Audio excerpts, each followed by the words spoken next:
जिस पेड़ को आप वीडियो में देख पा रहे हो, आपने यह पेड़ कहीं ना कहीं ज़रूर देखा होगा। ग्रामीण इलाकों में बहुत ज़्यादा मात्रा में पेड़ देखने को मिलता है।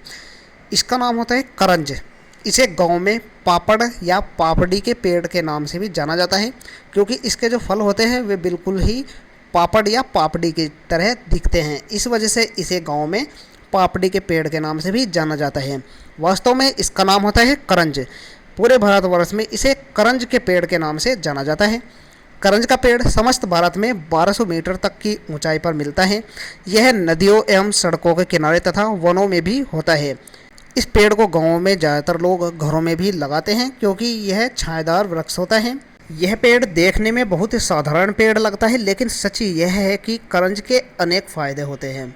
इसका आयुर्वेद में भी बहुत ज़्यादा इस्तेमाल किया जाता है। आपको पता नहीं है तो यह जान लीजिए कि करंज के पौधे को औषधि के रूप में भी इस्तेमाल किया जाता है।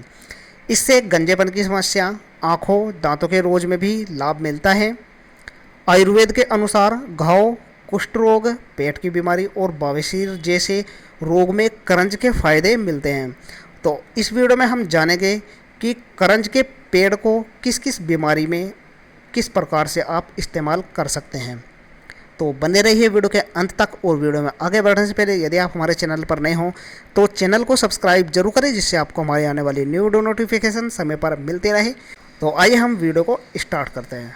तो सबसे पहले हम देखेंगे कि गंजेपन की समस्या में करंज के किस प्रकार से फ़ायदे होते हैं, किस प्रकार से आप इसका इस्तेमाल कर सकते हैं।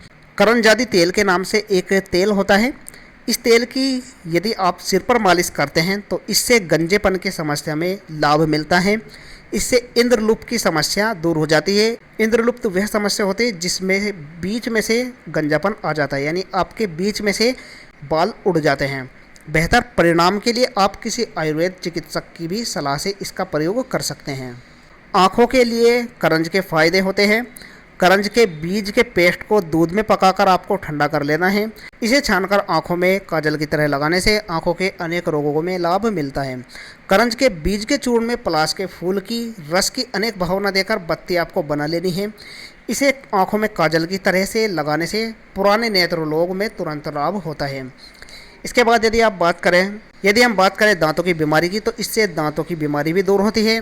करंज के पंचांग को जलाकर आपको भस्म बना लेनी है। पंचांग कहा जाता है 5 भाग को, यानी करंज के फूल, पत्ती, फल, जड़ और इसका तना, इन सभी को पंचांग कहा जाता है। यदि आप इनकी भस्म बना लेते हैं और इस भस्म को आपको नमक मिलाकर दांतों पर मालिश करनी है, इससे दांतों का दर्द और अन्य बीमारी भी दूर हो जाती है। इसके बाद बात करें खांसी की, तो इसके खांसी में भी फायदे होते हैं। 1 से 3 ग्राम आपको करंज के बीज ले लेने हैं और इन बीजों का आपको चूर्ण बना लेना है और इसे आपको शहद के साथ मिलाकर चाटना है। इससे कुत्ते जैसी खांसी भी ठीक हो जाती है। उल्टी के लिए भी करंज के फायदे होते हैं। करंज के पत्ते से आपको काढ़ा बना लेना है। इस काढ़े को पीने से आपके उल्टी पर रोक लग जाती है। बेहतर परिणाम के लिए आपको किसी आयुर्वेद चिकित्सक की सलाह भी ले लेनी है। करंज के सेवन से भूख भी बढ़ती है। करंज का काढ़ा बनाकर यदि आप गरारा करते हैं, इसके साथ ही करंज की लकड़ी से दातून करते हैं, तो आपकी भूख भी बढ़ती है। इससे भोजन के प्रति अरुचि खत्म हो जाती है। पेट के रोगों में भी करंज के फायदे होते हैं। करंज का फल मज्जा होता है, जो इसका फल होता है उसके अंदर बीज होता है। तो आपको इसे भून लेना है। इसमें आपको सेंधा नमक मिला लेना है और इसका सेवन करने से पेट के दर्द में तुरंत लाभ मिलता है। करंज के बीजों का छिलका उतार कर साफ कर लेना है। इसे थूहर के पत्तों के साथ भावना देना है। इसे थूहर के पत्तों के साथ आपको मिला लेना है। इसके बाद इसे धूप में सुखाकर इसका तेल निकाल लेना है। इसका प्रयोग करने से पेट के फोड़े ठीक हो जाते हैं। करंज के बीज, सौंठ तथा वचा को करंज के काढ़े में पीसकर लगाने से पेट के फोड़े ठीक हो जाते हैं। करंज के छिलका रहित बीज चूर्ण को सेहुंड के रस के साथ आपको मिलाकर पीस लेना है। इसे लगाने से भी पेट के अंदर के फोड़े ठीक हो जाते हैं। करंज के सेवन से आपके दस्त भी ठीक होते हैं। 5 ml करंज के पत्तों के रस, 2 ml चित्रक के पत्तों का रस आपको ले लेना है। आपको इन्हें आपस में मिला लेना है। इसमें आपको 500 मिलीग्राम मरीच चूर्ण तथा नमक मिलाकर इसे आपको सेवन करना है। इससे जठराग्नि दीप्त होती है। इससे दस्त पर रोक लगती है। करंज के सेवन से बवासीर भी ठीक होती है। 2 ग्राम करंज के पत्ते को घी या तेल में आपको भून लेना है। इसमें जौ या सत्तू आपको मिला लेना है। भोजन के पहले सेवन करने से बवासीर ठीक हो जाती है। 1 ग्राम करंज की जड़ को गोमूत्र में पीस ले। इसे छाछ के साथ 3 दिनों तक पिए। इसके अलावा 1 से 3 ग्राम बीज चूर्ण में शक्कर मिलाकर खाने से भी बवासीर में लाभ होता है। करंज के कोमल पत्तों को पीसकर बवासीर के मस्सों पर लगाने से भी खूनी बवासीर में लाभ होता है। इसके अतिरिक्त मूत्र रोगों में भी करंज के फायदे होते हैं। करंज के फूलों को आपको काढ़ा बना लेना है। इसे 10 से 15 ml मात्रा में पीने से बार बार पेशाब करने की समस्या दूर हो जाती है। यदि किसी को सिफिलिस यानी उपदंश हो गए हैं तो करंज के बीज के तेल में 1 से 2 बूंद नींबू का रस आपको मिला लेना है। इसे घाव पर लगाने से सिफिलिस या उपदंश की बीमारी में लाभ होता है। इसका फायदा गठिया में भी होता है। करंज के पौधे ले लेने हैं आपको, इससे आपको बीज निकाल लेना है। बीज के तेल को जोड़ों पर मालिश करने से गठिया में लाभ होता है। यदि बात करें लकवा की तो लकवा में भी इसके फायदे होते हैं। करंज के फल तथा सरसों को गोमूत्र में पीसकर गुनगुना आपको कर लेना है। इसका लेप करने से लकवा में लाभ होता है। कुष्ठ रोगों में भी करंज के फायदे होते हैं। करंज के बीज तथा बहेड़ा का तेल को नाक के रास्ते लेने से कुष्ठ रोग और कीड़ों के कारण होने वाली बीमारी में लाभ मिलता है।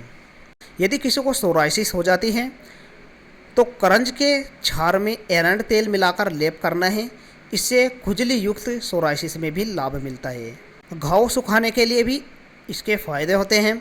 घाव में कीड़े हो गए हों तो करंज, नीम और निर्गुंडी के रस मिलाकर आपको लेप कर लेना है। इससे कीड़े खत्म हो जाते हैं। यदि किसी को मस्सा हो जाता है तो बराबर मात्रा में करंज, सरसों तथा तिल को पीस लेना है। इसका लेप करने से मस्सा ठीक हो जाता है। यदि किसी को त्वचा विकार हो गया है तो करंज के पौधे के आपको बीज ले लेने हैं। बीजों को पीसकर लगा लेना है। इससे त्वचा विकारों में भी लाभ होता है। करंज के बीजों को दूध में पीसकर लगाने से भी चेहरे की रौनक बढ़ जाती है। यदि किसी को बुखार हो गया है तो करंज के बीज को पीसकर उसमें आपको पानी मिला लेना है। इसे नाभि में बूंद बूंद करके आपको टपकाना है। इससे कफज के विकार के कारण होने वाले बुखार में लाभ मिलता है। और आपको इस बात का ज़रूर याद रखना है कि करंज का जो इस्तेमाल है वो इस सीमित मात्रा में होना चाहिए। यदि आप इसके पत्तों का रस ले लेते हैं तो 10 से 20 ml रस ही आपको लेना चाहिए और इसका जो चूर्ण होता है उसकी मात्रा 1 से 3 ग्राम ही होनी चाहिए। तो मैंने करंज से होने वाले फ़ायदों को आपको बताया है। आपको किसी भी रोग में इसे लेने से पहले चिकित्सक की सलाह जरूर लेनी है। यह वीडियो केवल आपके ज्ञान के लिए है। मिलते हैं इसी न्यू वीडियो के साथ, तब तक के लिए बाय बाय, टेक केयर।